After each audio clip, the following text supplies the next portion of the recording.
예수님께서 이제 십자가에 예수님께서 붙잡히시기 전에 겟세마네에서 기도하시기 전에 이제 유월절 예식을 행하셨죠. 우리가 성만찬이라고 그러죠.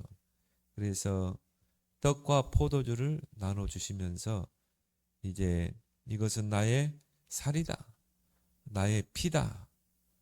그러면서 그 성찬의 참 의미를 설명하셨습니다. 그래서 우리가 은혜의 방편 중에 하나가 바로 성찬입니다. 그래서 우리가 이 성찬을 행하면서 포도주를 마시고 떡을 떼면서 그 예수님의 그 죽으심과 그 죽음의 의미를 생각하는 것입니다. 그래서 우리가 성찬을 행하는 것이죠. 그래서 우리가 성찬을 행할 때 그것을 생각하면서 묵상하면서 그 성찬에 참여해야 돼요. 우리가 포도주 잔을 받고 마시면서 이것은 나의 죄를 속죄하게 한 그리스도의 피구나. 내가 그 피로 모든 죄 사함을 받았구나. 또 우리가 떡을 떼면서 뭡니까? 이건 나의 살이라고 그랬거든요. 아, 주님이 나의 죄에서 나를 구원하게 해서 십자가에 찢기시고 또 이런 고통을 당하셨구나. 그래서 이 떡은 뭡니까? 예수 그리스도의 고통을 이야기하거든요. 예수님이 막 채찍에 맞으시고 못 박히시고 십자가에 또 뭡니까? 칼과 창으로 찔리시고 그 몸으로 받은 고통이잖아요. 그 고통을 생각하면서 아, 주님이 내가 죄로 말미암아 이 세상에서 받아야 될 모든 고통을 주님이 몸으로 다 받으셨구나. 그래서 그가 찔림은 우리의 허물을 인하며 그가 상함은 우리의 죄악을 인합니다. 그걸 우리가 생각하면서 묵상하면서 그걸 참여해야 돼요. 그러므로 내가 주님의 그 구원의 은혜 속에 내가 들어가는 것입니다. 다시 한번 그 은혜를 누리는 것입니다. 근데 은혜의 방편 중에 하나가 뭡니까? 성찬이다. 그래서 오늘 소요를 문답 96문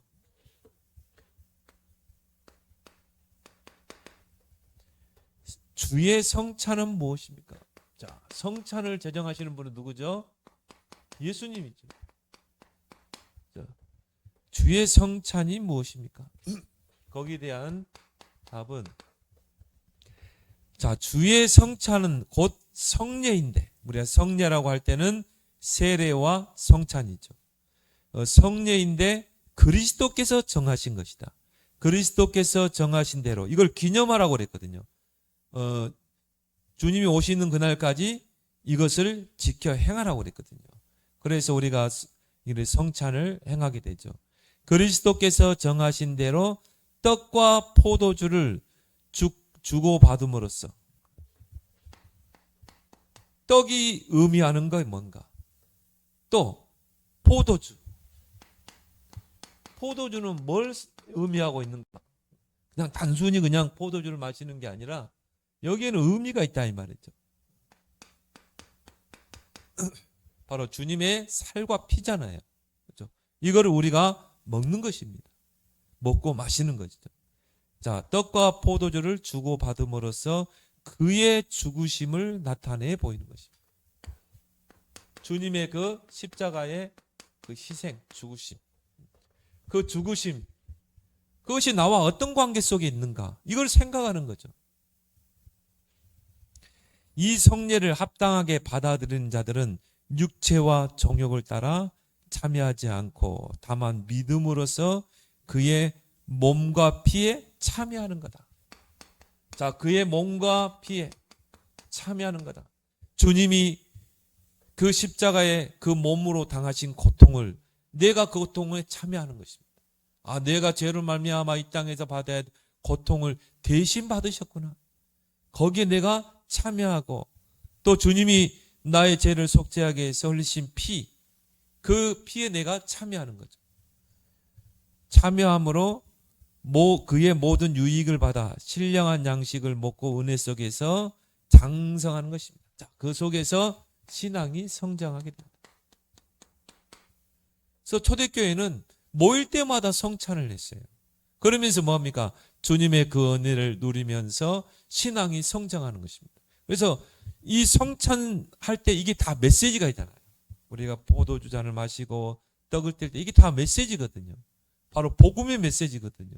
그래서 새 가족이 제대로 성찬에 참여하게 되면 이 복음 안에 든든히 서게 돼 있다. 믿음이 자라게 돼요. 왜? 성찬 포도주 잔을 마시고 떡을 뗄 때 성령께서 임하십니다.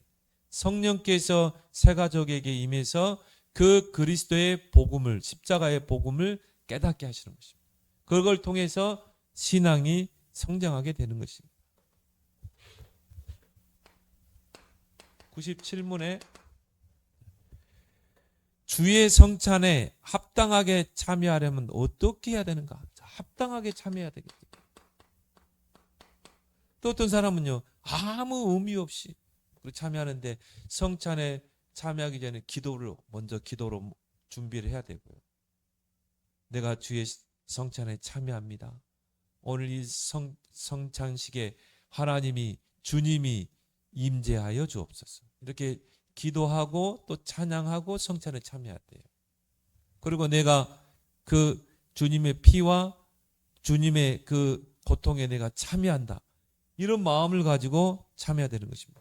주의 성찬에 합당하게 참여하려면 어떻게 해야 됩니까? 주의 성찬에 합당하게 참여하려면 반드시 주님의 몸을 분별할 줄 아는 지각. 주님의 몸을 분별할 수 있어야 된다. 그건 뭘 말합니까? 왜 주님이 십자가에 피를 흘리셨는가? 왜 주님이 십자가에 그 몸으로 고통을 다 당하셨는가? 그걸 분별하면서 성찬을 행해야 되는 것입니다. 포도주를 마시고 떡을 떼면서 왜 주님이 십자가에 피 흘리시고 그 고통을 당하셨는가? 그것이 나와 어떤 관계 속에 있는가? 이거를 분별할 줄 아는 지각과 주님을 양식으로 삼는 믿음. 그러니까 우리가 포도주를 마시고 떡을 떼는 건 뭡니까? 나는 이제 주님으로 인해서 사는 것입니다. 주님이 내 인생에 뭐가 돼요? 양식이 돼서. 그래서 주님의 양식으로 삼는 믿음과 회개와 사랑과 새로운 복종심이 자기에게 있는지 없는지를 살펴봐야 합니다. 혹시 내가 그 주님의 십자가의 사랑을 저버리고 살지 않았는가? 그걸 돌이켜보면서 또 거기에서 다시 회개하고 그 사랑을 다시 받아들이고 내가 주님을 위해서 내가 복종하며 살겠다. 그러면 결단하는 그런 의미가 이 성찬에 다 포함되는 거죠.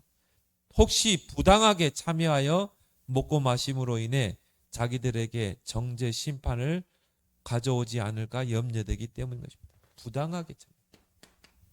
그래서 예수님께서도요. 만약 네가 하나님 앞에 나와서 예배드리러 왔다가 형제와 원한 산 것이 있다면 예배가 중요한 게 아니라 형제와 화해하고 와서 예배를 드리라고 그랬어요. 그러니까 그 문제부터 풀고 그 다음에 예배 드리라고 그랬어요. 성찬도 마찬가지죠.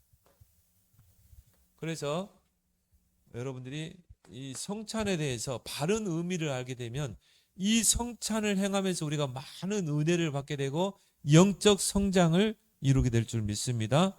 그렇다면 성찬의 의미, 이건 새 가족들이 좀 들어야 돼요. 그래서 성찬, 새 가족들이 이 성찬의 의미를 알고 참여할 수 있도록. 자, 떡과 포도주를 나누죠. 그래서 떡과 포도즙을 주고받음으로 그리스도의 죽으심을 나타내 보이는 것입니다. 그리스도의 죽으심.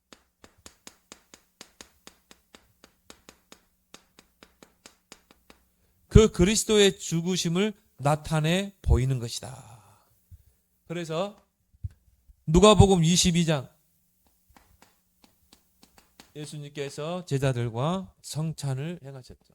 떡을 떼고 포도주를 주시면서 자, 떡을 떼어 그들에게 주시며 이르시되 이것은 너희를 위하여 주는 내 몸이라. 자, 떡을 떼서 주시면서 이것은 너희를 위하여 주는 내 몸이라.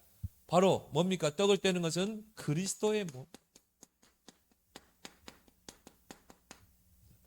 그래서 우리가 떡을 떼면서 뭡니까?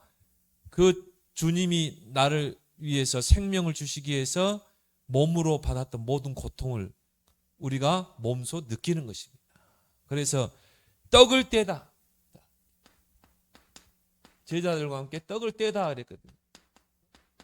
이게 헬라어 언어에 보면은 떡을 쪼개다 이렇게 나와 있어요.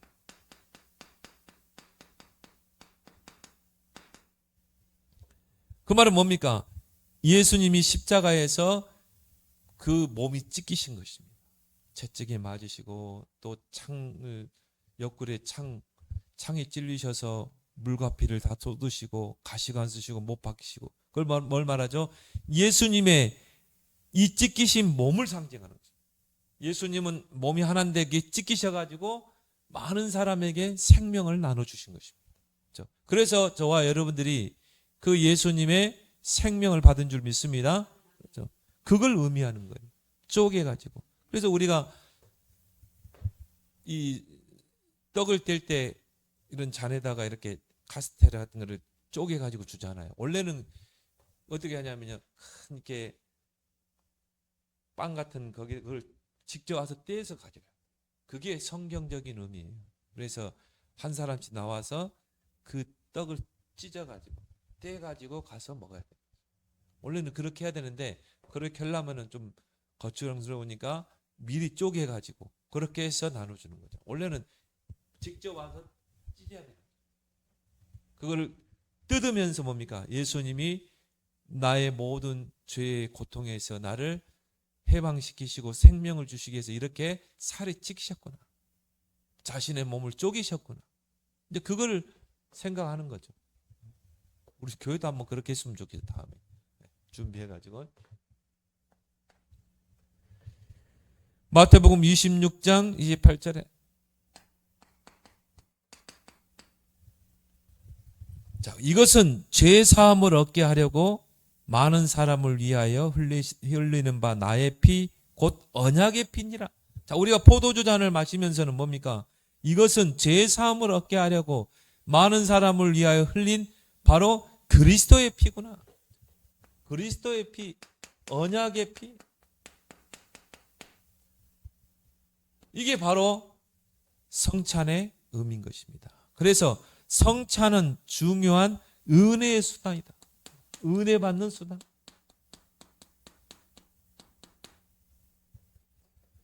새 가족들이 특히나 이 성찬에 참여하세요. 이런 의식을 통해서 은혜 받고 또 복음을 확실하게 또 깨닫게 되고 그런 효과를 거둘 수 있죠. 그래서 누가복음 22장에 보니까 19절 20절 이 잔은 내 피로 세우는 새 언약이다. 옛날에 율법 아래 있던 시내산에서 맺은 그 언약이 아니라 이제 뭡니까? 그리스도의 피를 통해서 하나님과 맺어진 새 언약인 것입니다. 이제 하나님이 우리의 아버지가 되고 우리는 그의 자녀가 되는 것입니다. 그 새 언약을 예수님이 십자가의 피 흘리심으로 하나님과 온수되었던 우리가 그 예수 그리스도의 중보를 통해서 하나님과 우리가 어떻게 돼요? 화목하게 되고 새 언약이 체결되는 것입니다. 그래서 우리는 하나님을 아버지라 부를 수 있는 거죠. 아빠라 부를 수 있는 거죠. 그리고 우리는 그의 자녀가 되는 것입니다. 그리고 우리는 하나님 앞에 간구할 수 있고 아버지 하나님께 나아갈 수 있는 것입니다. 새 언약이 여러분과 체결된 거죠. 요한복음 6장 54절에 자, 이걸 통해서 우리가 영생을 얻은 것과 또 미래에 대한 소망, 천국의 소망을 갖게 하는 거다. 그래서 내 살을 먹고 내 피를 마시는 자는 영생을 가졌고 내가 영원한 생명을 가졌구나. 이걸 확인하는 시간. 영생을 가졌고 마지막 날에 내가 그를 다시 살리니 소망, 미래에 대한 소망을 갖게 하는 거다. 그리고 요한복음 6장 56절에 보니까 우리 아까 읽었죠? 56절에 뭐라 나왔죠? 내 살을 먹고 내 피를 마시는 자는 내 안에 거하고 나도 그의 안에 거하나니. 자, 내 안에 그 사람은 주님 안에 거하고 또 나는 주님 안에 거하고 주님은 내 안에 거하고. 뭘 말합니까? 그리스도와의 연합이죠. 내가 그리스도와 함께 하나 되었다. 그래서 예수님도 문 밖에서도 두드리느니, 그렇죠? 누구든지 문을 열면 내가 들어가 그릇업으로 먹고 나는 그릇업으로 먹으리라. 그럼 뭘 말하죠? 그리스도와의 연합이죠.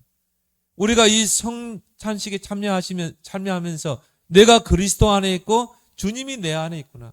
나는 이제 주님과 뭐야? 한 몸이라는 거. 이것을 확인하는 것이 바로 성찬입니다. 그리고 그리스도의 대속적 사역을 기억하며 그 안에서 자유와 해방을 하는 것. 주님의 십자가의 대속적 사역. 이걸 통해서 내가 해방을 얻었고 이제 자유한 신분이 됐다는 것. 이것을 확인하는 것이다. 그래서 로마서 8장 1절에서 2절. 그리스도 예수 안에 있는 자는 결코 정죄함이 없나니 그리스도 예수 안에 있는 생명의 성령의 법이 죄와 사망의 법에서 너를 완전히 해방했노라. 우리는 이제 해방된 신분입니다. 죄와 사망의 법 안에서 해방됐어요. 왜? 우리가 사단의 통치 아래 있을 때는, 그죠? 사단의 나라, 계속 이야기하죠. 사단의 왕국, 사단의 나라, 그 통치자가 누굽니까? 사단. 그러면 그 나라 안에는 뭐가 있어요? 법이 있죠. 그래서 죄와 사망의 법 아래서 사는 것입니다. 운명과 사주팔자 그 법 안에 사는 것입니다. 근데 거기서 우리가 해방돼 나왔어요. 자, 이스라엘 백성이 애굽에 있을 때는 애굽이라는 그 나라의 통치자가 누굽니까? 바로죠. 그럼 애굽의 그 법에 따라 살아야 돼. 이스라엘 백성이 노예로 살았죠. 철저하게 노예로 살았죠. 그렇지만 거기서 해방돼 나왔잖아요. 그러면 더 이상 애굽의 그 법을 따를 필요 있습니까? 따를 필요가 없는 거죠. 이제 해방됐기 때문에. 그래서 생명의 성령의 법 아래 사는 것입니다. 우리는 예수의 생명을 누리고 그 성령의 법, 성령의 법은 뭡니까? 성령의 내주, 성령의 인도, 성령의 역사죠. 그 안에서 우리는 자유함을 누린 줄 믿습니다. 그래서 우리는 완전히 해방된 신분. 그 안에서 뭡니까? 해방된 자에게 주어지는 게 자유죠. 갈라디아 5장. 그리스도께서 너희를 자유케 하기 위해서 자유를 주었으니 다시는 종의 멍에를 매지 말라. 다시는 율법의 멍에를 매지 말라. 우리는 자유한 신분이 됐어요. 애굽에서 영적으로 출애굽을 했다 이 말이에요. 해방된 신분, 자유된 신분. 자, 고린도후서 3장 17절에 주의 영이 있는 곳에는 자유가 있느니라. 자, 자유. 여기를 잘 보세요. 자, 갈라디아 5장 1절에 보니까 너희를 자유케 하기 위해서 자유로 주었으니. 근데 뭐라고 그랬어요? 그 뒤에 한번 보세요. 그 자유로 육체의 기회를 삼지 마. 나 자유했어. 한 번 구원, 영원 구원. 맞아요. 한 번 구원, 영원 구원이에요. 자, 여러분이 구원받았다. 천국의 생명책에 이름이 기록돼야 안 돼요. 기록되죠? 천국의 생명책에 이름이 기록된 거예요. 왜? 거듭 태어났기 때문에. 하나님의 자녀로. 그럼 여러분은 천국 티켓을 가졌어요? 안 가졌어요? 가졌죠? 그 부분을 확실해야 돼요. 구원은 뭡니까? 과거, 현재, 미래 모든 문제 해결. 이미 우리는 천국 시민권을 받은 자. 베드로전서 2장 9절에 보니까 하나님의 나라가 임했어요. 천국 백성이라 이 말이에요. 그러면 나 천국 백성이야. 난 자유해. 그러면 내 마음대로 살아야 됩니까? 술도 먹고 그 나쁜 짓도 하고 바람도 피우고 그렇게 살아야 됩니까? 구원파처럼? 그 사람이 하나님 자녀라면 하나님 몽둥이 들게 돼 있어요. 몽둥이를 들게 돼 있어요. 그죠? 내 자식이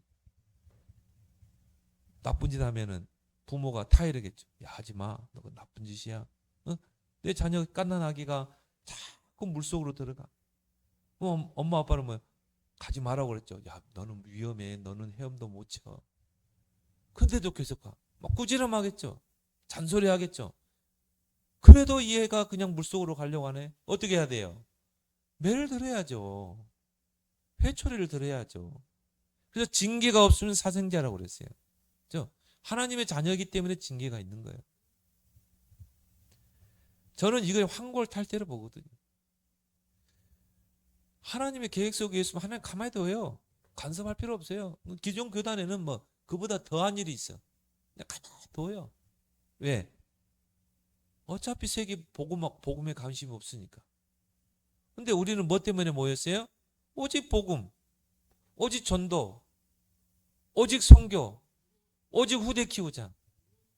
근데 이것들이 지금 그 자유를 줬는데 방종을 해. 그럼 어떻게 해야 돼요? 회초를 들어야죠. 너에게 자유를 줬는데 그걸 가지고 육체의 기회를 삼지 말라. 그러면서 뭐라고 그랬습니까? 너희가 성령의 인도하시는 바가 되면 육체 아래에 있지 않느니라. 그 자유가 내 맘대로 사는 자유입니까? 아니죠. 철저하게요. 성령의 컨트롤 받는 이 자유예요. 근데 착각하고 있어요, 사람들이. 자유하면요, 내 맘대로 사는 줄 알아요. 아니에요. 한번 갈라디아 5장 한번 쭉 한번 읽어봐요. 갈라디아 5장 18절에 뭐라고 그랬어요? 너희가 성령의 인도하시는 바가 되면 육체 아래 있지 않는다고 그랬죠. 성령 인도 안에서 자유예요. 그 안에서 자유함이 있는 거지. 그래서 자유에는 뭐가 있습니까? 책임이 따라야 돼요. 그렇죠?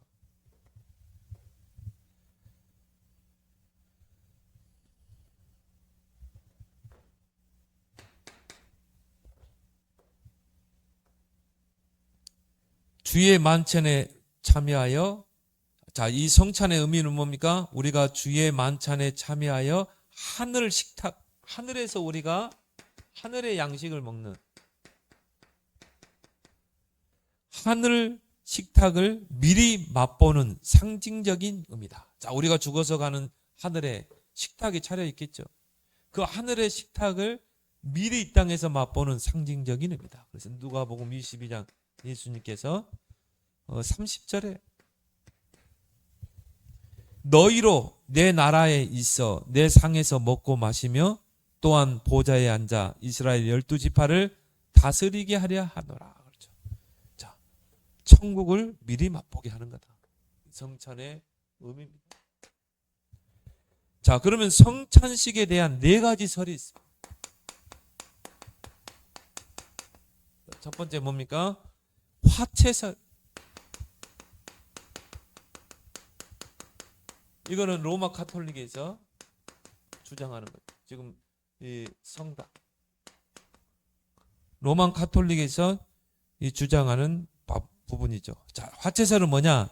성찬식에 사용되는 떡과 포도주가 실제로 예수님의 살과 피로 변화된다는 사실. 자, 우리가 떡을 떼고 포도주 마실 때 실제로 이게 변화된다.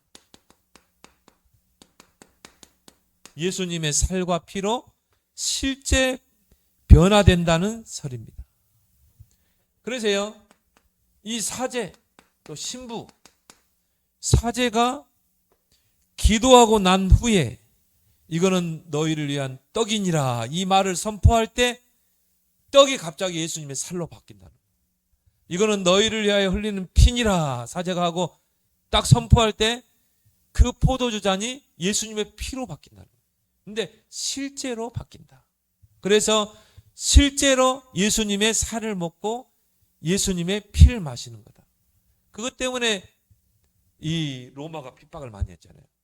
저놈들 식인종들이라 사람을 산채로 잡아먹는다.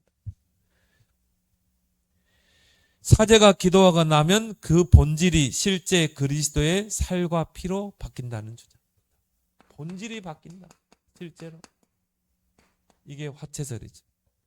또 떡과 잔이 이거는 어떤 부분에 잘못이 있냐면 떡과 잔이 하나의 뭐가 됩니까? 우상이 될 수 있다는 거예요. 자, 우상이 되어 경배 대상이 되는 우상 숭배로 이끄는 잘못된 교리다.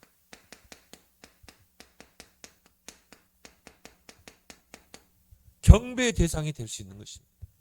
그래서요, 우리 어릴 때만 해도 그런 것 같아요. 성찬식을 하고 나서 이런 떡과 포도주를 어떻게 했습니까? 이렇게 땅에 묻었잖아요. 그렇죠? 근데 저는 그냥 야, 이리 와 먹어. 아무 상관없어요. 남은 거. 왜? 하나의 카스텔하고 포도주 뿐이지. 그래서 이것도 성경적이지 않다. 또 잘못된 설이다. 두 번째 이제 공제설이 있습니다. 자, 공제설은 이 루터교가 주장하는 것이죠. 자, 떡과 잔이 함께 그리스도의 몸이 육체적으로 임한다는 거죠.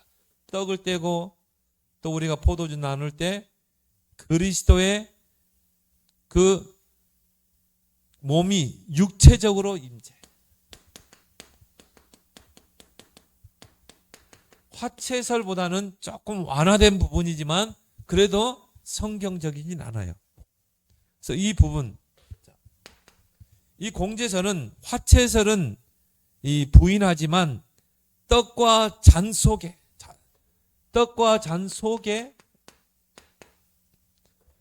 또 위에 그 위에 또 그 떡과 포도주와 함께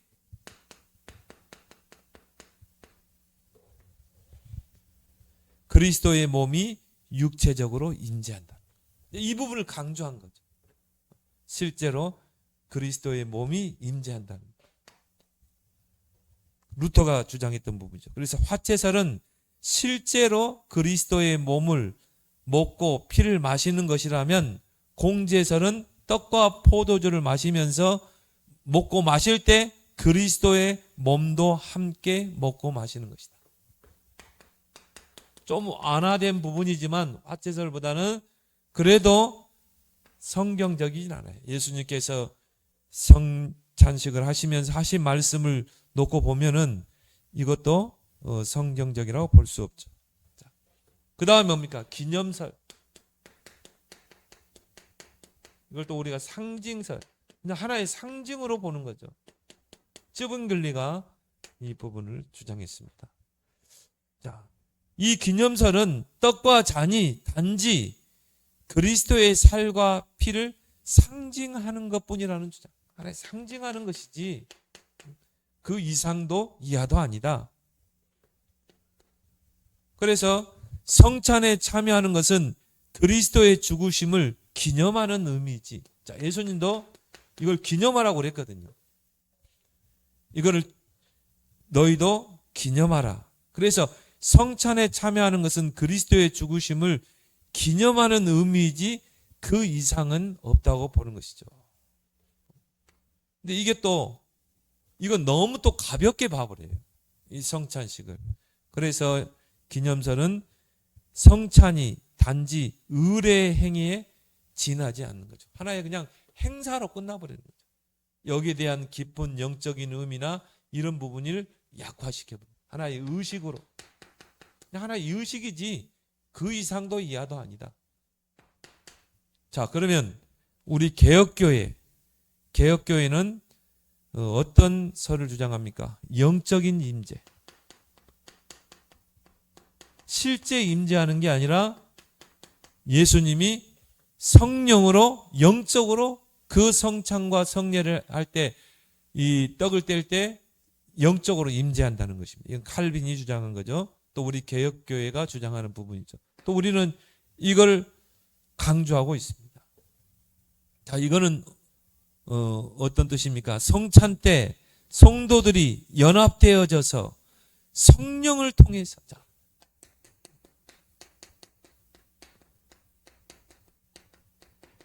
우리가 포도주를 마시고 떡을 뗄 때 거기에 성령이 임하게 된다는 거죠.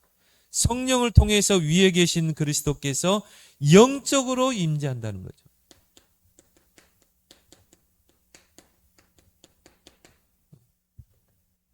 성령이 임재하신다. 그래서 성령께서요 그 사람에게 임재해서 그리스도의 그 십자가의 그 은혜를 이 사람에게 깨닫게 하시는 것입니다. 확인시키는 것입니다.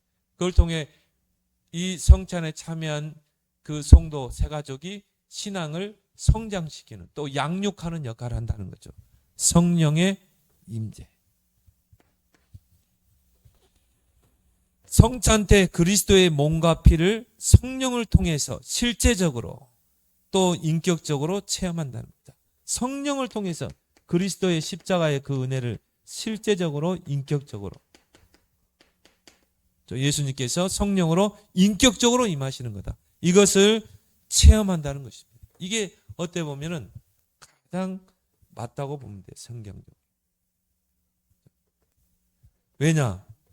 구원받은 성도는 성령을 소유한 자이기 때문에 우리가 성찬을 행할 때 성령이 거기에 임재해서 그 의미를 깨닫게 하시고 그 은혜 속에 들어가게 하고 또 성령께서 그 사람을 세워나간다는 것이죠. 여러분이 이걸 알고 여러분이 이제 앞으로 성찬에 참여하길 바랍니다. 그럼 여러분이 성찬을 참여하려면 먼저 뭡니까? 마음가짐이 중요하죠. 성령께서 오늘 내가 이 성찬을 참여하는데 성령께서 임재하여 주시고 그 떡을 떼고 포도잔을 나눌 때 주님의 그 십자가의 은혜 속에 내가 들어가게 해주옵소서. 주님의 십자가의 그 사랑이 내 마음에 부어지게 해주옵소서. 그리고 이 십자가의 그 복음을 증거하는 증인의 삶을 살게 해주옵소서. 성령을 철저하게 의지하면서 여러분이 성찬에 한번 참여해 보세요. 앞으로 이제 우리가 크리스마스 전날이나 이렇게 하겠죠. 그때 여러분들이 또 고난주간 이걸 하잖아요. 이럴 때 여러분이 이 성찬을 통해 큰 은혜 속에 들어가길 바랍니다. 그러면 세 번째 뭡니까? 왜 예수님께서 이 성찬을 명령하셨고 성찬의 목적이 뭔가? 예수님께서 제정하셨을 때는 분명한 목적이 있었겠죠. 자, 첫 번째 뭡니까?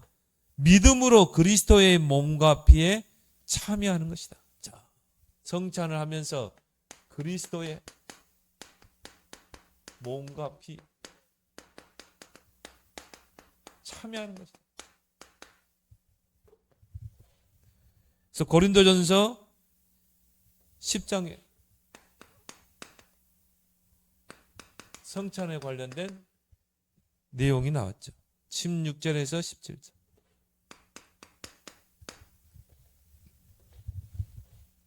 축복의 잔은 그리스도의 피에 참여함이 아니며 때는 떡은 그리스도의 몸에 참여함이 아니냐. 떡이 하나요 많은 우리가 한 몸이니 이는 우리가 다 한 떡에 참여하리라. 자, 그리스도의 피에 참여하고 그리스도의 몸에 내가 참여하는 것이다.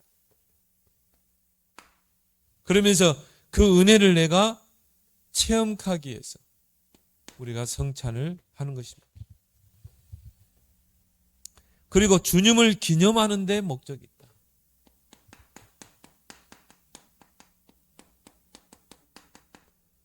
예수님께서도 고린도전서 11장 23절 25절에 보니까 성찬을 행하시면서 예수님이 뭐라고 그랬습니까? 이것을 행하여 나를 기념하라고 그랬거든요. 근데 이 기념하라는 말이 무슨 뜻입니까? 그것을 마음으로 깊이 생각하고 묵상하라는 것입니다. 여러분이 떡을 떼고 포도잔을 나누면서 그거를 어떻게 해요? 깊이 생각하고 묵상하라. 그래서 이사야 53장 그가 찔림은 우리의 허물이요 그가 상함은 우리의 죄악을 인함이라. 그렇죠? 이사야 53장을 쭉 생각하면서요. 그가 채찍에 맞음으로 나음을 입었고 그가 상함으로 내가 평화를 누리도다. 우리는 각기 죄 가운데 제 길로 갔거늘 하나님께서는 우리의 무리의 죄악을 그에게 담당시키셨도다. 나는 여기서요 최고 은혜되는 게 뭐냐면요. 그 어린 양은 도수장에 끌려가는 어린 양과 같이 그가 묵묵히 그 길을 가셨다. 여러분, 도수장에 끌려가는 양이 반항합니까? 묵묵히 갑니까? 반항을 하죠. 이 소나 이 양이 도살장에 갈 때는요, 자기 죽음을 안 돼요. 그런데 양이 묵묵히 길 간 거예요. 예수님이 어린 양이 되셔서 그 도살장으로 가는 어린 양과 같이 묵묵히 가신 것입니다. 그래서 우리가 숙명의 길이라고 그러죠. 예수님은 그 길을 갈 수밖에 없었다. 그거를 깊이 생각하고 묵상하는 거다. 이게 기념하라는 그 말의 의미인 것입니다. 그래서 히브리서 3장 1절에도 예수를 깊이 생각하라. 그래서 우리가 성찬을 할 때 그냥 아무 생각 없이 여러분이 떡을 떼고 포도잔을 마시고 그러면 아무 나에게 의미가 없어요. 성령이 역사할 수 없어요. 그걸 여러분 의미를 생각하고 묵상하면서 성찬을 뗄 때 성령이 역사할 줄 믿습니다. 세 번째 성찬의 목적은 뭡니까? 그리스도의 몸과 피에 참여하여 신령한 양육과 성장을 돕는다. 그걸 통해서 우리가 신령한 영적으로 뭡니까? 양육되고 그리고 신앙의 성장을 도모할 수 있다. 새 가족이요, 이런 의미를 알고 이 성찬에 참여할 때 뭡니까?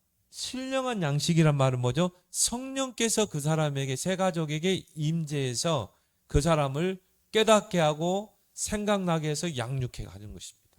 그리고 신앙이 성장하게 하는 것이죠.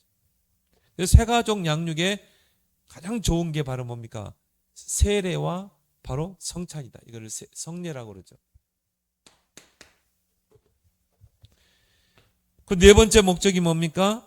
지상에서의 복음 전파의 사명을 상기하는 목적이다. 자, 복음 전파의 사명.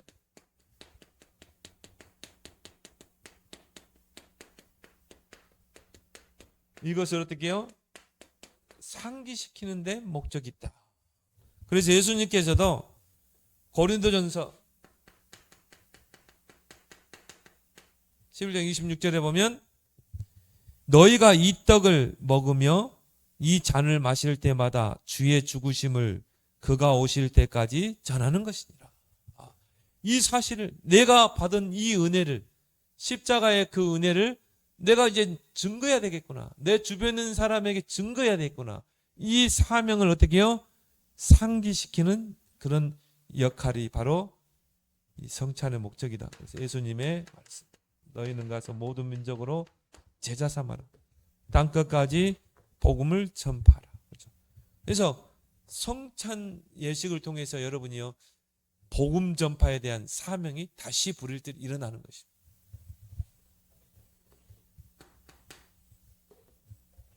마지막 목적이 뭡니까? 영적인 혈연 관계를 확인시켜.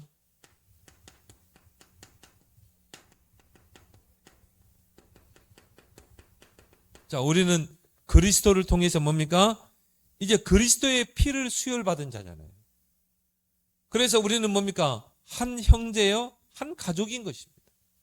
그래서 영적인 혈연 관계를 확인시켜 공동체 의식을 고취시키는 데 목적이다. 이게 교회죠. 그래서 우리는 그리스도의 그 한 피로 구원받은 그런 그리스도의 제자, 그리고 교회 공동체. 그래서 교회 안에서 뭡니까? 형제 자매 그러죠. 그걸 고치시키는 데 있다. 고린도 10장에 보니까 16, 17절에 그리스도의 피와 몸에 우리가 함께 참여한 것입니다. 그래서 주님의 그 한 피를 받아 한 몸을 이룬 우리는 한 형제요, 한 자매라는 그런 뜻이 바로 성찬의 목적이 있죠. 그래서 신앙적 혈연 관계를 확인하고 우리가 교회 공동체 안에 한 몸이라는 것. 그래서 교회의 머리는 누굽니까? 그리스도. 우리는 그 그리스도의 한 몸 된 교회. 그리고 그 안에는 뭐가 있죠? 각 지체가 있죠. 그거를 확인하는 것이다. 우리가 이 영적인 혈연 관계 속에서 우리가 한 가족이 됐다는 것, 얼마나 소중합니까? 이거를 다시 한번 확인케 하는 목적이 성찬에 있는 것입니다. 그래서 오늘 소요리 문답 우리 96문, 97문을 통해서 정말 이 성찬의 바른 의미와 목적을 알고 여러분이 성찬에 참여하는 여러분 되길 바랍니다. 우리 오늘